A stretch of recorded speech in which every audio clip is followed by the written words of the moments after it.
Nah, oke, yang berikutnya kita belajar tentang aturan kosinus. Nah, jadi mengapa kita belajar tentang aturan kosinus? Nah, karena ada suatu kondisi dalam suatu segitiga, misalkan segitiga A, B, C, sehingga untuk mencari misalkan unsur yang lain dalam segitiga, aturan sinus tidak bisa kita gunakan. Nah, contoh misalkan kondisinya seperti ini. Misalkan panjang sisi B atau AC diketahui 8 cm. Nah, dan diketahui panjang sisi AB misalkan 12 cm misalkan. Nah, lalu diketahui yang berikutnya adalah sudut A. Nah, sudut A misalkan 60 derajat. Nah, jika dengan menggunakan aturan sinus, apakah kita bisa menemukan berapa panjang sisi A atau panjang sisi BC? Nah, seperti itu. Apakah kita bisa menemukan panjang sisi A jika tetap menggunakan aturan sinus?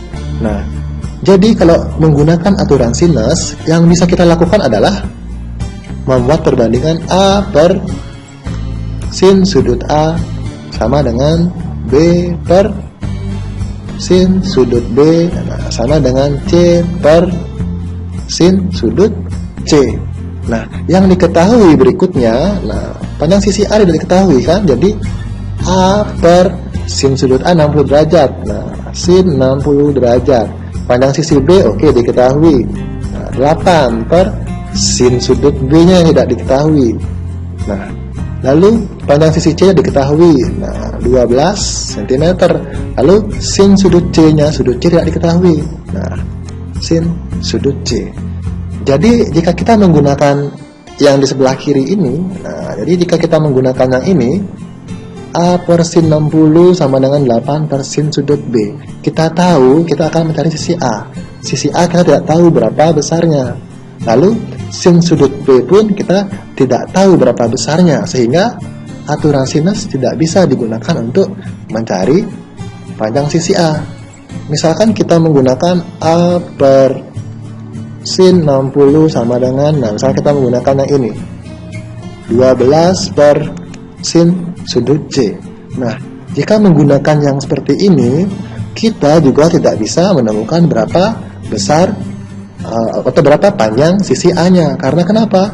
Sin sudut C-nya yang tidak diketahui. Nah, oleh karena itu kita perlu belajar aturan kosinus untuk bisa menentukan berapa sih panjang sisi A jika kondisinya seperti ini yang diketahui. Nah, jika yang diketahui sisi, sudut, sisi. Jadi untuk memahami bagaimana itu aturan kosinus, nah, mungkin untuk memahami dari pola rumus aturan kosinus sedikit lebih sulit dibandingkan dengan aturan sinus. Nah, jadi begini ya. Misalkan yang akan kita cari adalah panjang sisi A. Nah, jadi yang akan kita cari adalah panjang sisi A. Maka unsur-unsur dalam suatu segitiga yang harus dipenuhi adalah panjang sisi B harus diketahui, panjang sisi C harus diketahui, dan sudut A ini harus diketahui. Nah, jadi sekali lagi, jika kita ingin mencari panjang sisi A, nah, atau BC ya, maka yang harus diketahui adalah dua buah sisi lainnya, yaitu sisi B dan sisi C, dan sebuah sudut yang di depan sudut yang kita cari, atau di sudut yang diambil oleh panjang sisi B dan C. Nah, jadi bagaimana aturannya? Aturannya adalah seperti ini. Jadi panjang A kuadrat, jadi A kuadrat itu adalah yang ditanyakan atau yang dicari adalah B kuadrat plus C kuadrat. Nah, jadi panjang sisi yang lainnya, nah, dikuadratin, dikurangi 2 kali panjang sisi B kali panjang sisi C dan cos sudut A. Nah, sudut A ini adalah sudut yang terletak di antara dua sisi yang diketahui tadi, yaitu sisi B dan sisi C, atau sudut yang di depan dari panjang sisi A atau sisi yang ditanyakan. Jadi seperti itu. Nah, lalu dengan cara yang sama kita juga bisa mencari panjang sisi B. Nah, misalkan yang ditanyakan adalah panjang sisi B. Nah, itu atau sisi AC ya. Jadi sekali lagi, jika panjang sisi B yang akan kita cari, maka unsur-unsur yang harus diketahui adalah sama seperti tadi, yaitu dua buah sisi yang lainnya. Jadi sisi C harus diketahui, sisi A juga harus diketahui, dan sudut di antara dua sisi ini yaitu sudut B, atau sudut yang di depan sisi B yang ditanya harus diketahui. Jadi sisi, sudut, sisi. Nah, sehingga hubungannya adalah seperti tadi, B kuadrat adalah A kuadrat plus C kuadrat. Nah, A dan C ini adalah sisi yang lainnya yang harus diketahui, dikurang 2 kali A dikali C dikali cos sudut B. Nah, sudut B itu sama tadi, sudut yang terletak di depan sisi B. Nah, atau sudut yang terletak di antara panjang sisi A dan sisi C. Nah, lalu dengan cara yang sama, kita juga bisa menemukan pola dari rumus untuk menentukan panjang sisi C-nya. Jadi jika ditanya adalah sisi C seperti ini, maka yang harus diketahui adalah panjang sisi A dan panjang sisi B. Dan satu lagi adalah sudut C-nya. Sehingga rumus aturan kosinusnya untuk C kuadrat adalah A kuadrat plus B kuadrat min 2 kali BA kali B kali cos sudut C. Nah, jadi seperti itu cara kita untuk menemukan pola dari aturan kosinus. Lalu untuk pertanyaan bagaimana penurunannya, kita sekali lagi akan bahas pada pertemuan berikutnya. Nah, lalu kita akan mencoba mencari besar sudutnya. Misalkan kita akan mencari besar berapa sudut A, berapa sudut B, berapa sudut C, seperti itu. Nah, misalkan dari anggap ini persamaan 1 ya. Yang pertama, anggap ini persamaan 1.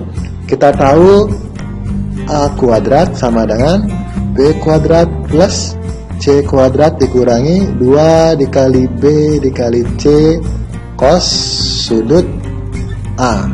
Nah, ini misalkan kita bisa pindahkan, yang ini min 2BC cos sudut alfa, kita pindahkan ke ruas kiri. Karena di ruas kanan dia negatif, maka di ruas kiri dia berubah menjadi positif. Jadi 2 dikali B dikali C cos sudut A sama dengan B dan C tidak pindah, bukan? B kuadrat plus C kuadrat. Nah, A kuadratnya pindah ke ruas kiri, ke ruas kanan, maaf. Di ruas kiri dia positif, maka di ruas kanan dia negatif. Nah, dikurangi A kuadrat. Sehingga jika kita ingin mencari cos sudut A, cos sudut A kita dapatkan B kuadrat plus C kuadrat min A kuadrat per 2BC. Nah, seperti itu. Dengan cara yang sama, kita juga bisa mengetahui atau mencari berapa sudut besar sudut B. Nah, dari yang kedua, B kuadrat adalah A kuadrat ditambah C kuadrat min 2 kali A kali C kali cos sudut B. Nah, dengan cara yang sama, kita pindahkan ke ruas kiri sehingga 2 kali A kali C dikali cos sudut B besarnya sama dengan A kuadrat plus C kuadrat. Dia tidak pindah, B kuadrat pindah menjadi min B kuadrat. Kita ingin mencari cos sudut B sehingga cos sudut B sama dengan A kuadrat plus C kuadrat min B kuadrat per 2AC. Nah, seperti itu. Kalian bisa lihat polanya dari yang kiri dan kanan. Jika kita ingin mencari cos sudut A, maka yang diketahui harus ketiga buah sisi ini harus diketahui. Nah, B kuadrat plus C kuadrat min A kuadrat per 2BC. Nah, seperti itu, 2BC. Kalau ingin mencari cos sudut B, A kuadrat plus C kuadrat min B kuadrat per 2AC. Jadi Bapak harap tanpa kita melakukan penjabaran seperti ini, kalian bisa menemukan berapa atau apa untuk cos sudut C. Nah, bagaimana rumusnya? Kita lihat pola yang tadi. Cos sudut B A kuadrat plus C kuadrat. Sehingga cos sudut C harusnya A dan B. Nah, karena sudut B di belakang, sudut B min B kuadrat, cos sudut B min B kuadrat, cos sudut A min A kuadrat, sehingga cos sudut C nantinya adalah min C kuadrat, dan di depannya adalah A kuadrat plus B kuadrat min C kuadrat per 2BC 2AC, sehingga ini 2AB. Nah, seperti itu. Jadi itu untuk mencari panjang sisi ataupun besar sudut dengan unsur-unsur yang harus diketahui. Itulah aturan kosinus. Nah, berikutnya untuk contoh soal. Nah, misalkan contoh soalnya seperti ini. Dua buah speedboat berangkat dari dermaga yang sama, di mana speedboat yang pertama memiliki kecepatan rata-rata 30 mil per jam, sedangkan yang kedua 32,5 mil per jam. Lalu, jika arah yang ditempuh oleh kedua speedboat tersebut berbentuk sudut 60 derajat, tentukan jarak kedua speedboat setelah menempuh perjalanan selama 2 jam. Nah, kalau soal seperti ini, kita buat dulu apa yang diketahui atau buat dulu modelnya. Kita bisa buat, nah, diketahui seperti itu. Apa yang diketahui? Nah, kita misalkan boleh ya, mungkin speedboat yang pertama kita misalkan A. Nah, oke, speedboat pertama kita misalkan A.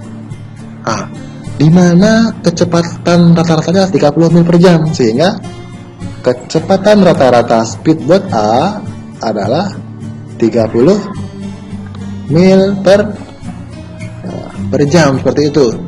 Lalu speedboat yang kedua kecepatan rata-ratanya adalah 32,5, sehingga kita buat seperti ini. Kecepatan rata-rata speedboat yang kedua atau yang B adalah 32,5 mil per jam, dan arah yang ditempuh kedua speedboat membentuk sudut 60. Nah, sehingga kita bisa buat, sudut yang dibentuk adalah 60 derajat. Nah, seperti itu bukan? Lalu waktu A itu sama dengan jarak yang ditempuh oleh waktu B sama dengan 2 jam, sehingga kita bisa menentukan jarak yang ditempuh oleh masing-masing speedboat. Speedboat A akan menempuh berapa kecepatan rata-ratanya dikalikan dengan waktu speedboat A. Nah, sehingga kecepatannya adalah 30, kita kalikan dengan 2 adalah 60 mil, seperti itu bukan? Lalu untuk speedboat yang B, sama caranya, kita langsung saja, kecepatannya berapa? 32,5 bukan? Dikali 2 adalah 65 mil. Nah, kita tuliskan dulu jaraknya yang diketahui. Nah, lalu misalkan titik ini. Nah, titik ini adalah titik awal atau titik asal atau dermaga. Nah, inilah dermaganya. Kita tahu, nah, andaikan ini adalah jarak yang ditempuh oleh speedboat yang A. Nah, ke sana ada jaraknya ya. Di mana jaraknya dari dermaga adalah 60 mil. Nah, lalu anggap ini adalah jarak yang ditempuh dan juga gambarnya dari speedboat B, di mana jarak dari dermaga ke speedboat B. Nah, setelah 2 jam adalah 65 mil. Nah, dan diketahui, ya, ini dia maksudnya, sudut yang dibentuk oleh sudut dibentuk oleh arah speedboat A dan speedboat B adalah 60 derajat. Dan pertanyaannya ya seperti ini, berapakah jarak A ke B? Nah, seperti itu bukan?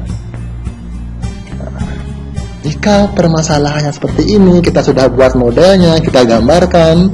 Nah, kita akan dengan mudah mencari bahwa ini adalah penerapan dari aturan kosinus. Nah, sehingga kita dapatkan sisi, sudut, sisi yang diketahui. Kita mencari panjang sisi di depan sudut 60 derajat. Nah, jadinya X kuadrat sama dengan apa? Sama dengan OB kuadrat ditambah OA kuadrat min 2 dikali OB dikali OA dikali cos 60 derajat. Nah, seperti itu bukan? Lalu berikutnya kita lanjutkan X kuadrat sama dengan OB kuadrat. Nah, panjang OB-nya adalah 65, jadi 65 kuadrat. Nah, kita lanjutkan OA-nya itu 60 derajat. 2 dikali OB berapa? Nah, OB 65, OA 60. Cos 60 berapa? Setengah. Nah, jadi kita bisa coret dan kita bisa coret. Nah, kita lanjutkan. X kuadrat sama dengan 65 kuadrat. Nah, berapa 65 kuadrat? Nah, dihitung dulu ya. 65 kuadrat. Nah, 4.225. Nah, berikutnya ditambah 60 kuadrat, 3.600 dikurangi 65 dikali 60. Nah, berapa? Dihitung lagi. Nah, adalah sebesar 3.900. Nah, sehingga X kuadrat. Nah, kita tambahkan lalu kita kurangi. Nah, berapakah hasilnya? Hasilnya adalah 3.925. Nah, jadi nanti silahkan koreksi ya kalau misalkan Bapak salah.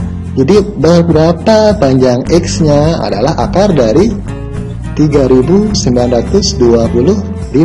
Nah, kita sederhanakan ini. 3.925 adalah 25 dikali 157. Nah, sehingga akar 25 adalah 5 akar 157 mil. Nah, yang ini 7 ya.